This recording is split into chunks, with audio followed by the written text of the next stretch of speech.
peccatis nostris, perducat nos ad vitam aeternam. Amen.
Oremus. Deus immortalis pastor animarum, respice populo tuum supplicantem, et presta ut famulus tuus Papa Franciscus, qui ecclesiae tua in caritate prefuit, fidelis dispensatoris remunerationem, de pouvoir vivre avec toi au milieu des brebis que tu lui as confiées, la récompense promise aux fidèles ministres de l'Évangile par le Christ notre Seigneur. In unitate Spiritus Sancti Deus per omnia saecula saeculorum. Amen.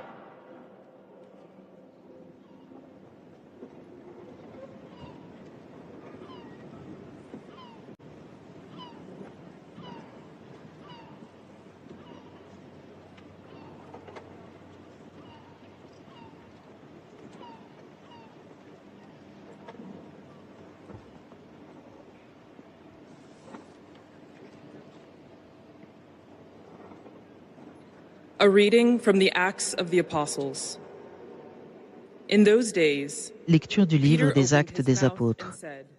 En ce temps-là, Pierre prit la parole et dit : En vérité, je le comprends, Dieu est impartial.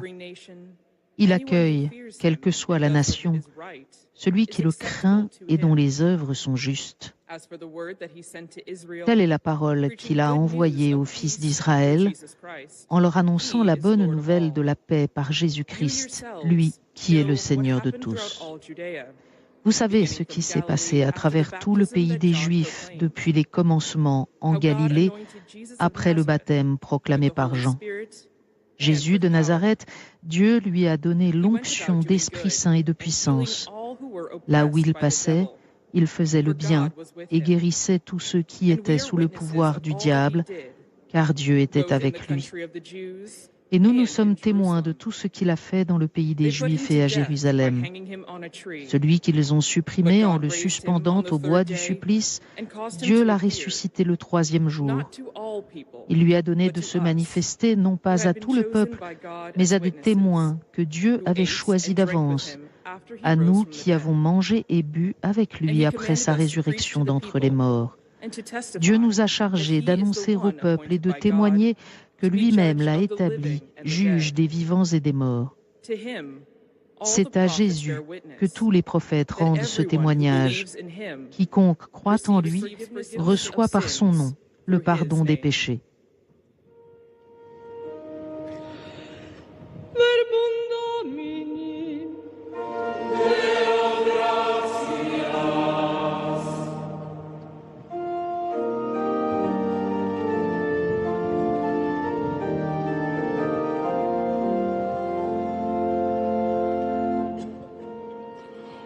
Dominus pascit me, et nihil mihi derit.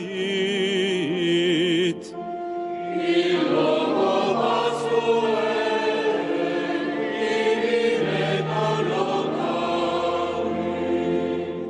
super aquas quieti seduxit me, animam mea refecit. Illo nobis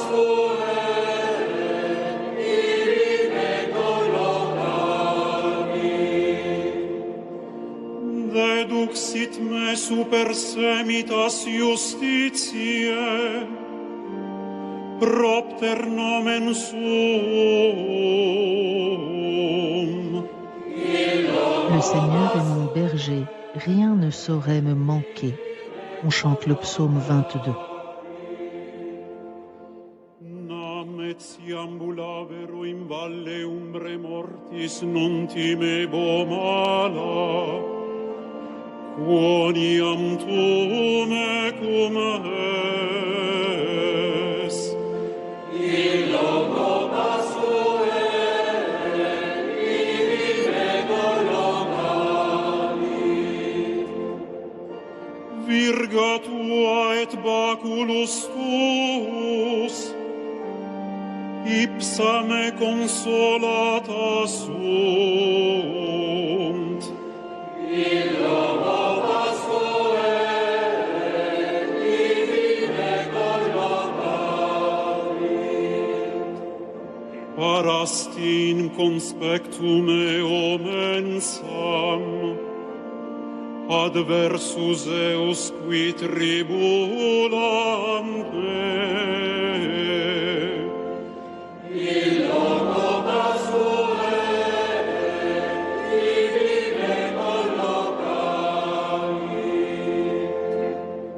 Impinguastino leo caput meum, et calix meus redundat.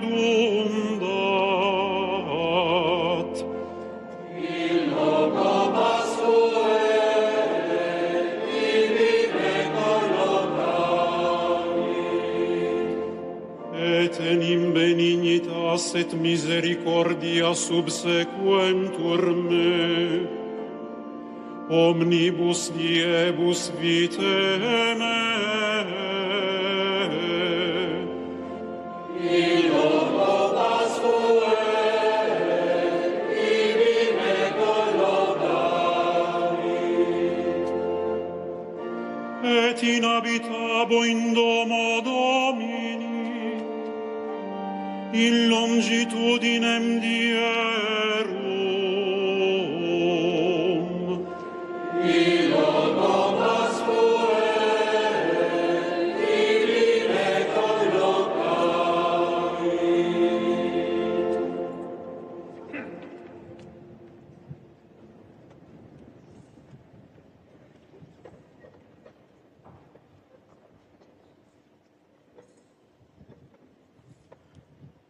Lecture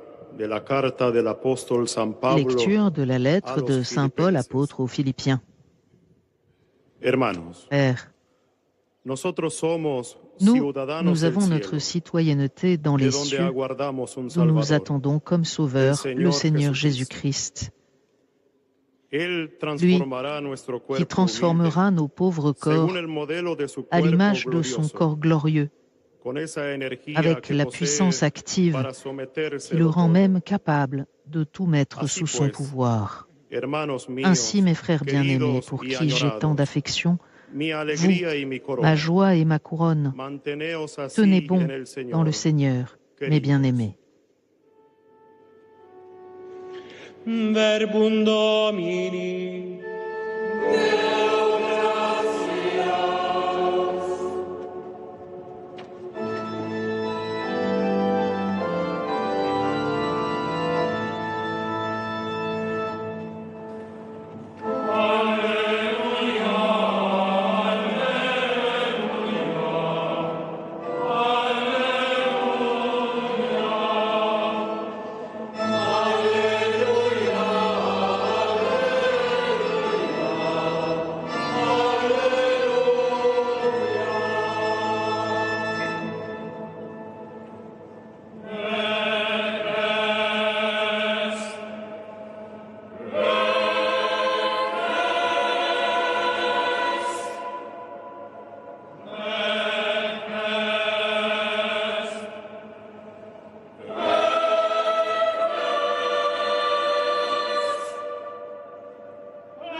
Dominus vobiscum.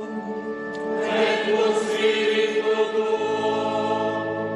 Lectio Sancti Evangelii secundum Ioannem. Gloria tibi, Domine.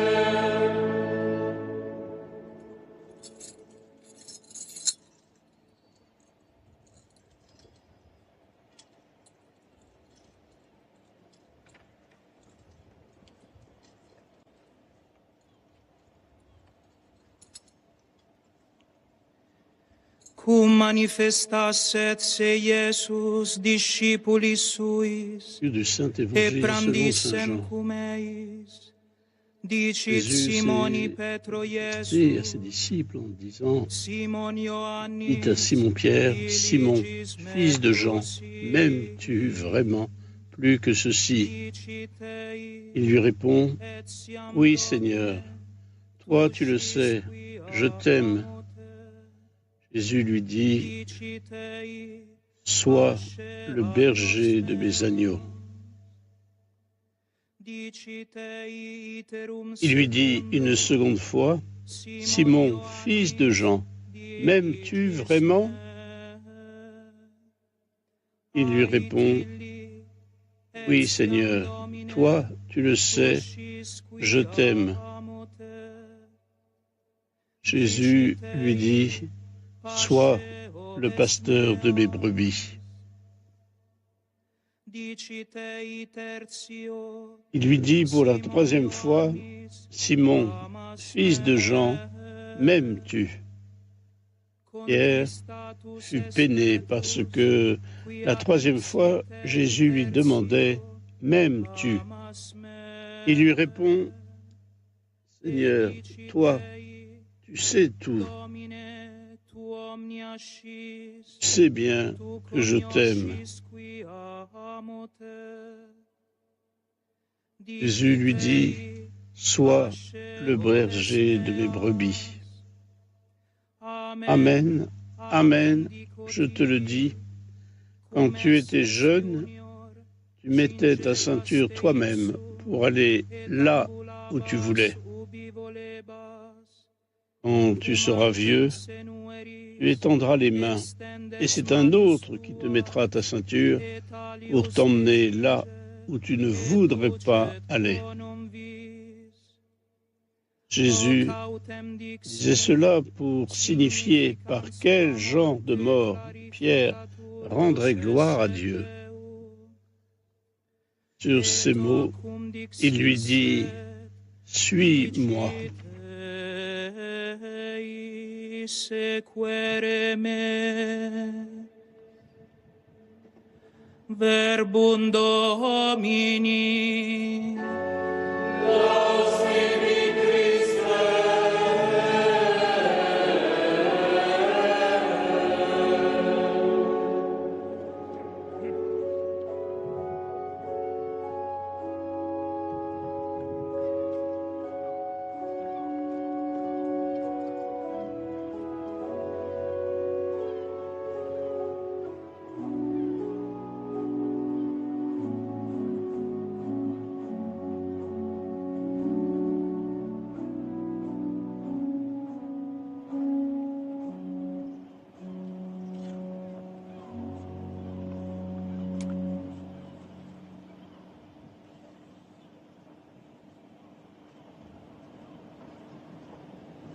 In questa maestosa piazza di San Pietro, nella quale sur cette majestueuse place Saint-Pierre, où le pape François a célébré tant de fois l'Eucharistie et présidé de grandes rencontres au cours de ces 12 années, nous sommes rassemblés en prière autour de sa dépouille mortelle, le cœur triste, mais soutenu par les certitudes de la foi qui nous assurent que l'existence humaine ne s'achève pas dans la tombe, mais dans la maison du Père, dans une vie de bonheur qui ne connaîtra pas de crépuscule.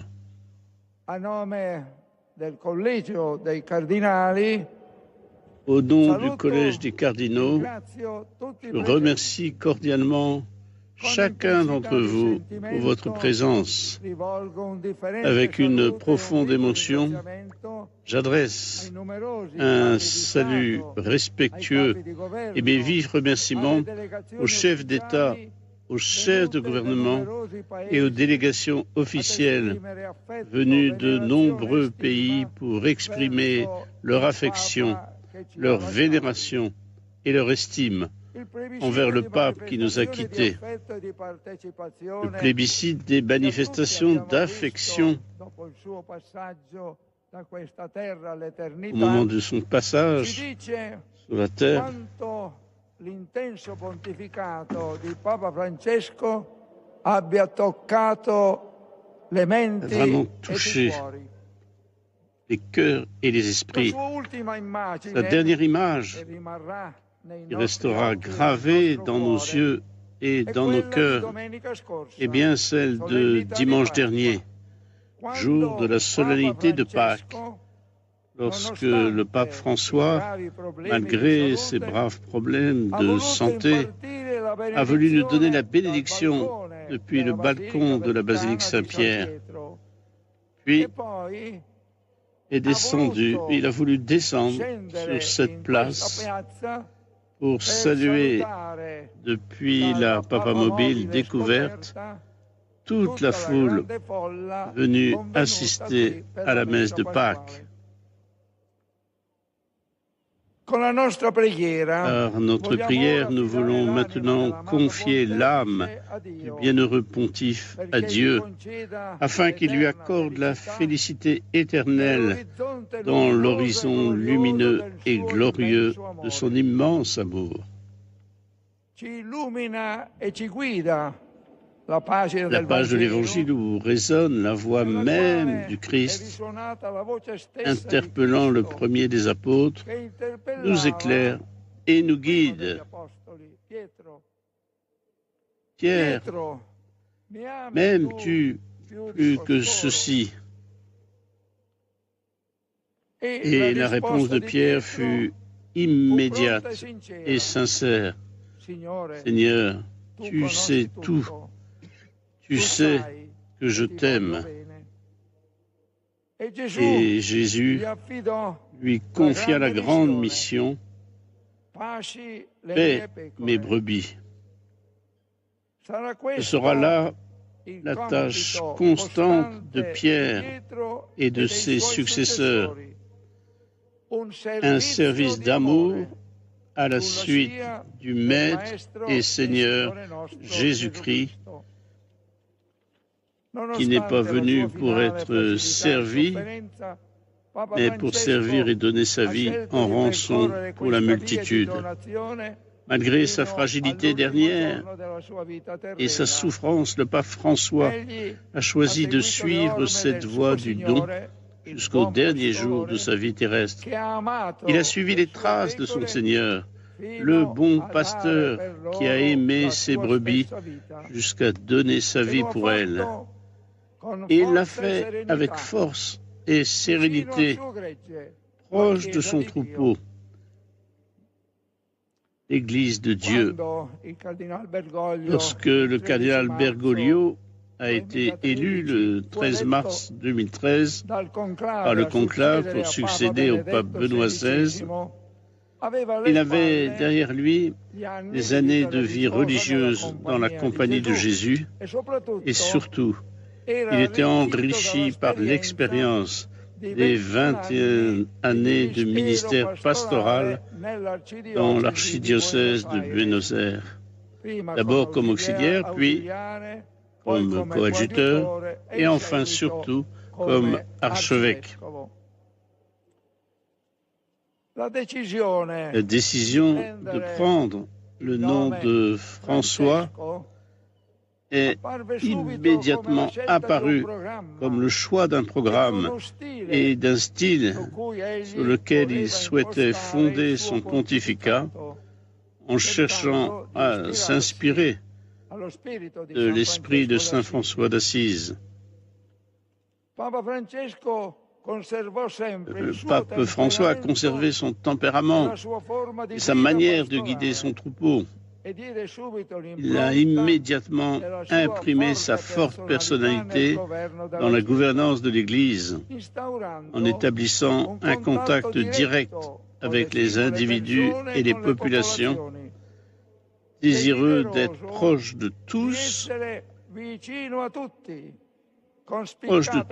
avec une attention particulière pour les personnes en difficulté, se dépensant sans compter, en particulier pour les démunis, les marginaux, les exclus. Il était un pape parmi les gens, avec un cœur ouvert à tous. Il a aussi été un pape attentif à ce qui émergeait de nouveau dans la société et à ce que l'Esprit Saint suscitait dans l'Église.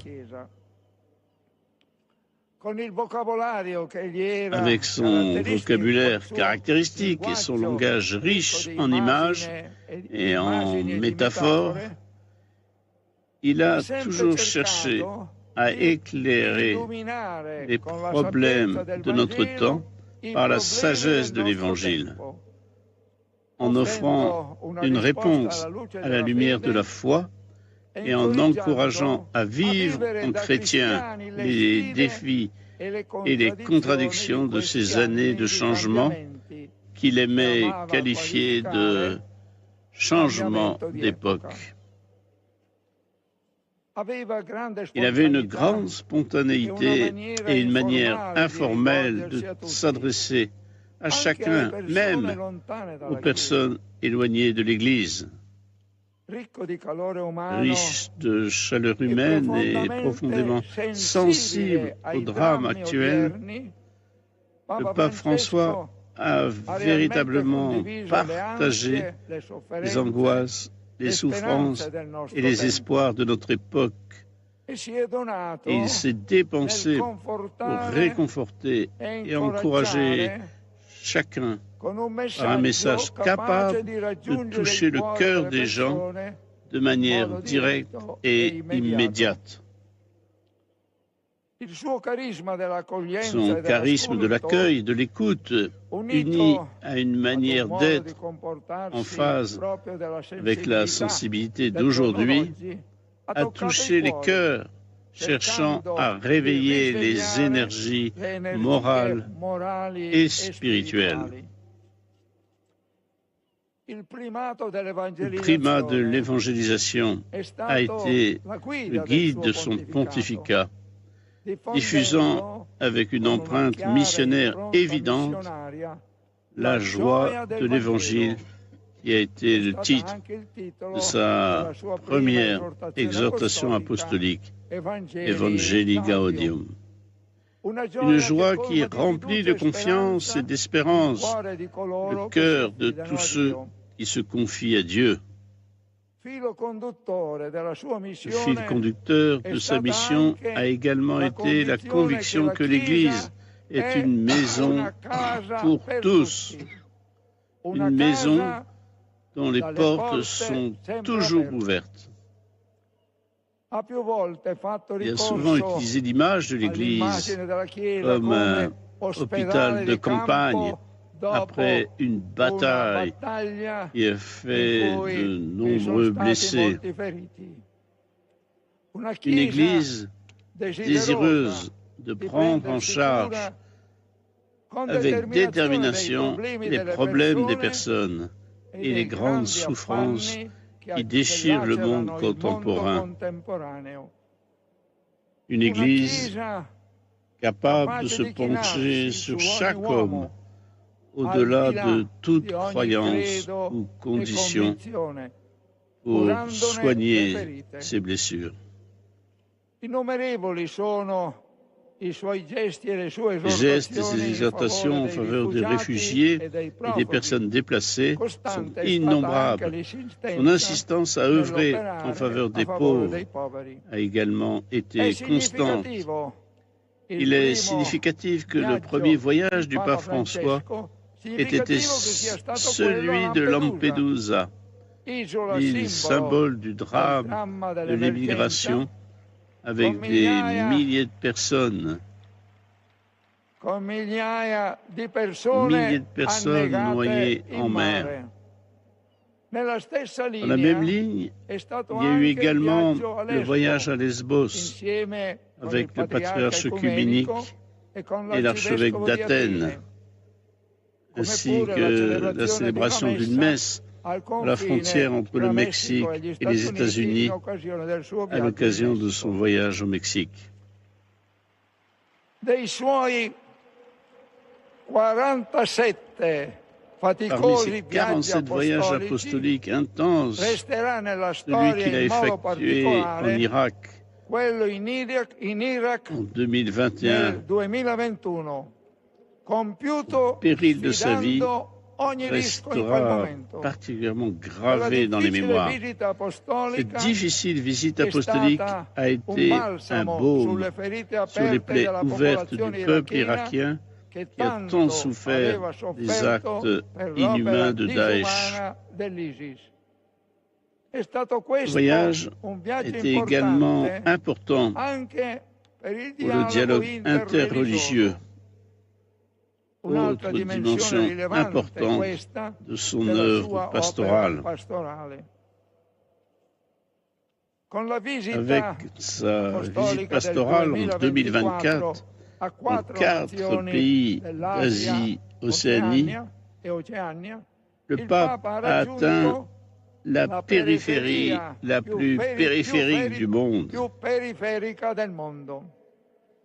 Papa Francesco ha sempre messo Pape al François centro a toujours mis il au centre Vangelo l'évangile de la della miséricorde, soulignant à plusieurs reprises que Dieu ne se lasse pas de nous pardonner.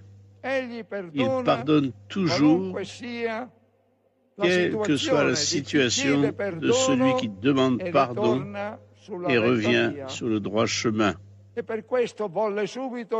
Il a voulu le jubilé extraordinaire de la miséricorde, afin de mettre en évidence que la miséricorde est le cœur de l'Évangile. Miséricorde et joie de l'Évangile sont deux mots clés du pape François.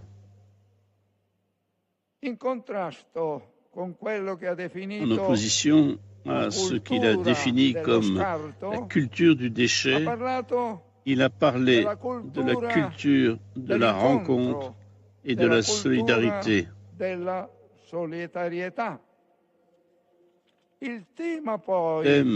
de la fraternité a traversé tout son pontificat avec des accents vibrants.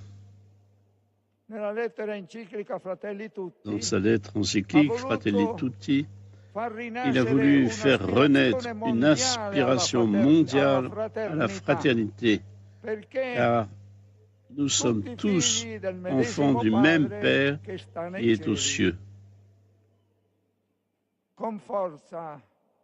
Avec force, il a souvent rappelé que nous appartenons tous à la même famille humaine,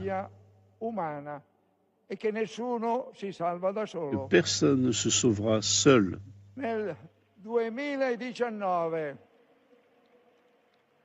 En 2019, lors de son voyage aux Émirats arabes unis, Pape François a signé un document sur la fraternité humaine pour la paix mondiale et la coexistence commune, rappelant la paternité commune de Dieu.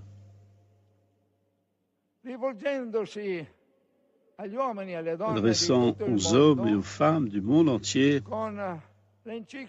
la lettre encyclique Laudato Si a attiré l'attention sur les devoirs et la co-responsabilité envers notre maison commune.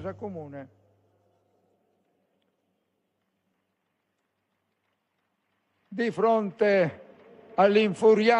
à la fureur des nombreuses guerres de ces dernières années, avec leurs horreurs inhumaines, leurs innombrables morts et destructions, le pape François n'a cessé d'élever la voix, pour implorer la paix et appeler à la raison. Invitando alla ragionevolezza, invitando all'onesta trattativa, invitant à des négociations honnêtes afin de trouver les solutions possibles, car la guerre, disait-il, n'est que mort d'êtres humains, destruction de maisons, destruction d'hôpitaux, destruction d'écoles. La guerre laisse toujours le monde pire qu'il n'était auparavant.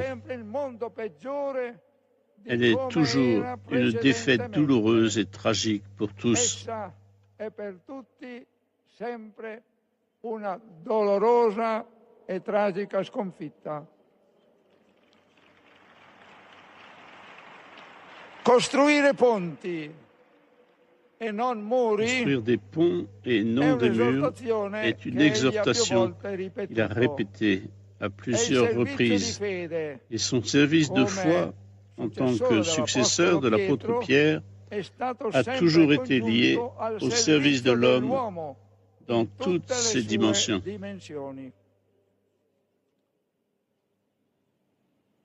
In unione spirituale con tutta la cristianità, spirituelle avec toute la chrétienté, nous sommes nombreux ici à prier pour le pape François, afin que Dieu l'accueille dans l'immensité de son amour. Pape François avait l'habitude de conclure ses discours et ses rencontres en disant « N'oubliez pas de prier pour moi ».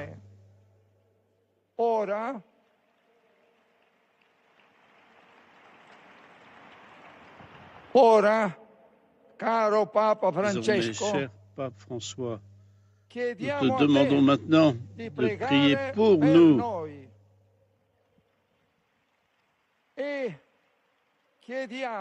Nous te demandons que du ciel bénisse l'Église, bénisse Rome, bénisse le monde entier, comme tu l'as fait dimanche dernier depuis le balcon de cette basilique, dans une dernière étreinte avec tout le peuple de Dieu, mais aussi idéalement avec l'humanité qui cherche la vérité avec un cœur sincère et qui tient haut le flambeau de l'espérance.